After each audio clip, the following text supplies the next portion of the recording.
Rajesh law centre में आप लोगों का स्वागत है। आज मैं आप लोगों को समझाऊंगा कि जब कोई व्यक्ति पीड़ित होता है, उसके साथ कोई अपराध होता है, किसी भी वर्ग का हो, चाहे वो SC ST जाति से आ रहा हो या अनुसूचित जाति अनुसूचित जनजाति से आ रहा हो, OBC हो, सामान्य वर्ग का व्यक्ति हो, इससे मतलब नहीं, किसी भी वर्ग का कोई भी व्यक्ति हो। मैं ये कानून सबके लिए बताने जा रहा हूँ। यद्यपि यहाँ टाइटल SC ST एक्ट 1989 लिखा हुआ है, फिर भी इसके साथ साथ अन्य लोग भी आते हैं, चाहे कोई महिला।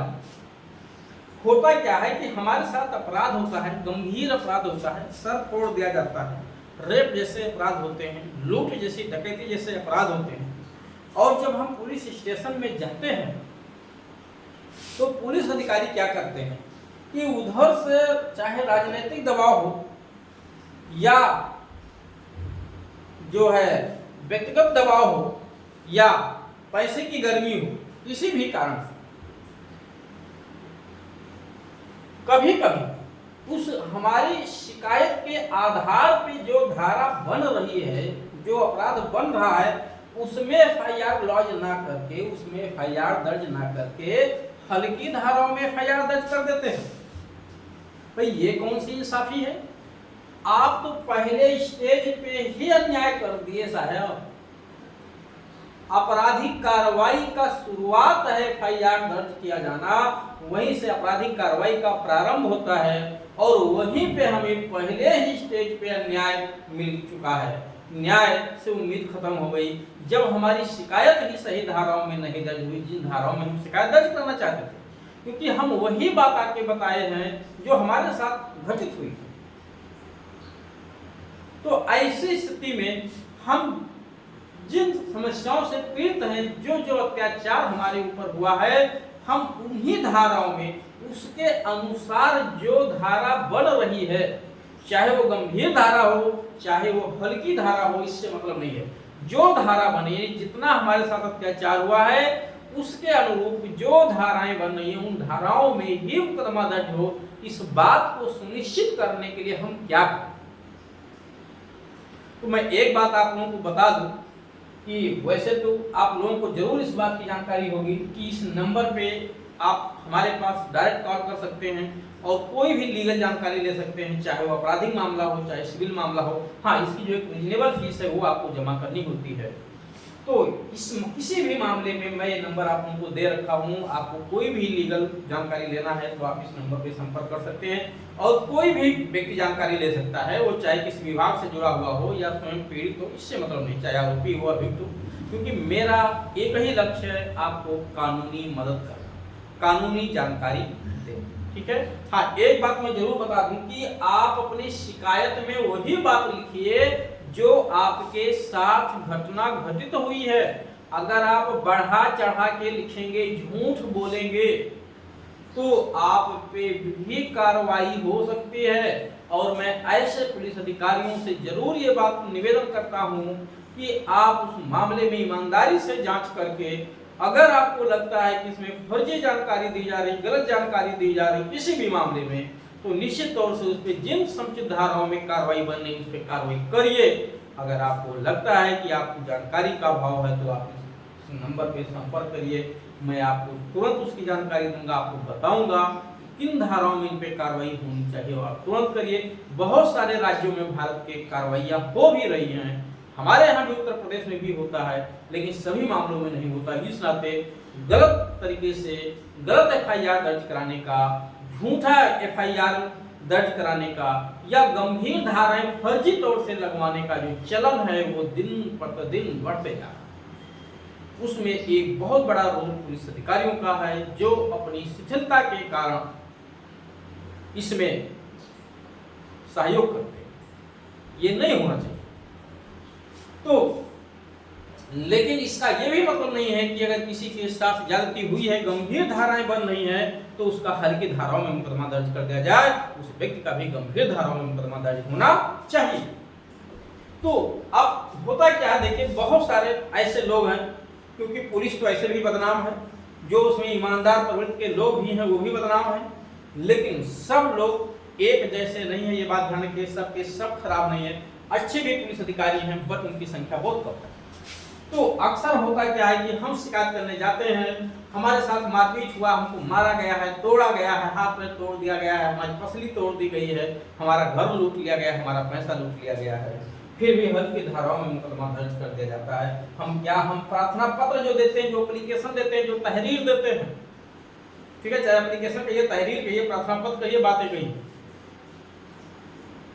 उसको पुलिस वाले बदलवा देते हैं, उसको फाड़ के फेंक देते हैं, दूसरी तहरीर लिखते हैं।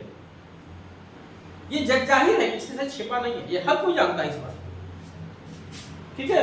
बदला गया प्रार्थना, तो मैंने यहाँ लिखा है, प्रार्थना पत्र बदल देते हैं और उसमें कहते हैं जो हम कहेंगे वो लिखो, जो आप लिख के लाए हो वो मैं नहीं लिखूंगा, जो मैं कहूंगा वो आप लिखो, फिर मैं उसको उतारूंगा, उसके आधार पर एफआईआर दर्ज करूंगा। साहब ये कौन सा न्याय है?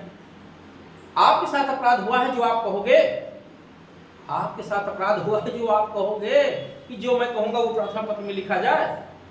आपको लगता है कि प्रार्थना पत्र गलत है, प्रार्थना पत्र में फर्जी शिकायत की जा रही है, आप उसके आधार पर एफआईआर लॉन्च कर लीजिए और तुरंत उस मामले में विवेचना करते हुए जितनी बातें उसमें फर्जी पाई गई, गलत पाई गई हैं, उस पर कार्रवाई करिए। कौन आपको कार्रवाई करने से रोकता है? आप तो साहब बहुत बड़े वाले हैं, आपको तो बहुत पावर मिली हुई है, आप तुरंत कार्रवाई करिए। क्यों नहीं करते हैं कार्रवाई? बिल्कुल कार्रवाई करिए उसमें है। अब कुल मिलाकर के अगर हम इससे बचना चाहें तो करेंगे, गंभीर धाराओं में हम मुकदमा दर्ज कराएंगे। तो इसके लिए देखिए, जो आपकी कानून में बदलाव हुआ है, 1 जुलाई 2024 से नए कानून आ गए हैं, इसमें एक छूट ये दिया गया है कि इलेक्ट्रॉनिक कम्युनिकेशन के माध्यम से भी हम एफआईआर दर्ज कर सकते हैं। यानी हम किसी भी पुलिस अधिकारी का, पुलिस थाने का नंबर लेकर के सीधे उसके व्हाट्सएप नंबर पे अपनी जो शिकायत है उस शिकायत को भेज देते हैं। यानी इलेक्ट्रॉनिक डिवाइस से हम चाहे आईजीआरएस कर दें या किसी भी तरीके से इलेक्ट्रॉनिक डिवाइस के माध्यम से हम यानी व्हाट्सएप करके या किसी भी तरह से हम अपनी पीड़ा उसको बता सकते हैं पुलिस अधिकारी को, और जो बताएंगे 3 दिन के भीतर हमको जा करके थाने पे साइन करना होगा और उन धाराओं में मुकदमा हमारा दर्ज हो जाएगा। ठीक। दूसरा तरीका यह है कि हम अगर प्रार्थना पत्र लेकर जाना चाहते हैं, हम इलेक्ट्रॉनिक कम्युनिकेशन के माध्यम से नहीं बता सकते हैं, हम बड़ी मोबाइल नहीं चलाते हैं, हमारे पास छोटी कीपैड वाली मोबाइल है, हम नहीं पढ़े लिखे हैं, या हमारे पास बड़ी मोबाइल तो है लेकिन हम नहीं जानते उसको चलाना, तो हम सीधे थाने पे जाके शिकायत करना चाहते हैं, तो आप जाइए थाने पे शिकायत करने। लेकिन आप एक कॉपी, हार्ड कॉपी बना करके उसकी, और उसको आप डाक के माध्यम से या किसी भी डिवाइस से उसको आप जो है बाई पोस्ट कर दीजिए, डाक खाने में जा करके आप डाक से भेज दीजिए पुलिस अधिकारी को, एसपी को, तो तहरीर बदल नहीं पाए। अब उन्हें रिसीव करना पड़ेगा उसे, और उसी आधार पर एफआईआर दर्ज करना पड़ेगा, या मना करेंगे तो तहरीर नहीं बदल पाएंगे। तो कुल मिलाकर के आप प्रार्थना, और उसी की कॉपी आप थाने पे लेके जाइए अगर जाना चाहते हैं, तो उसी की कॉपी फिर लेके जाइए जो आपने इलेक्ट्रॉनिक डिवाइस से भेजा, और रिसीव में रखे रहिएगा। अगर एफआईआर नहीं दर्ज होती है तो आप कोर्ट में वही दिखाइएगा कि साहब ये देखिए इन्होंने मेरी तहरीर बदल दी है, और उसी आधार पे आप उन पे भी एफआईआर दर्ज करा सकते हैं। और किसी भी तरह की कोई समस्या आती है लीगल, तो मैं आपको नंबर ऑलरेडी दे रखा हूँ, मैं निश्चित तौर से आपको कानूनी जानकारी जरूर दूंगा हर एक मौके पे। वो जिसके साथ अन्याय होगा मैं उसके साथ जरूर करूंगा। तो आप गंभीर धाराओं में अगर एफआईआर दर्ज कराना चाहते हैं तो निश्चित तौर से दर्ज करा सकते हैं। उसके लिए बस जरूरी है कि आप ओरली ना जाइए, वहां पे ओरली जाएंगे यानी आप ऐसे लिख के लेके जाएंगे तो आपकी तहरीर बदल जाएगी, आप जो बोलोगे कुछ और लिखा कुछ और जाएगा। इस नाते हमेशा लिख के ले जाइए, एफआईआर लिखित में ले जाइए, और वो भी आपको इलेक्ट्रॉनिक डिवाइस के माध्यम से एक बार भेज दीजिए, उनको व्हाट्सएप वगैरह कर दीजिए, या आप डाक से भेज दीजिए, जिससे आपकी तहरीर बदली न जाए और जो रिकॉर्ड में है वही।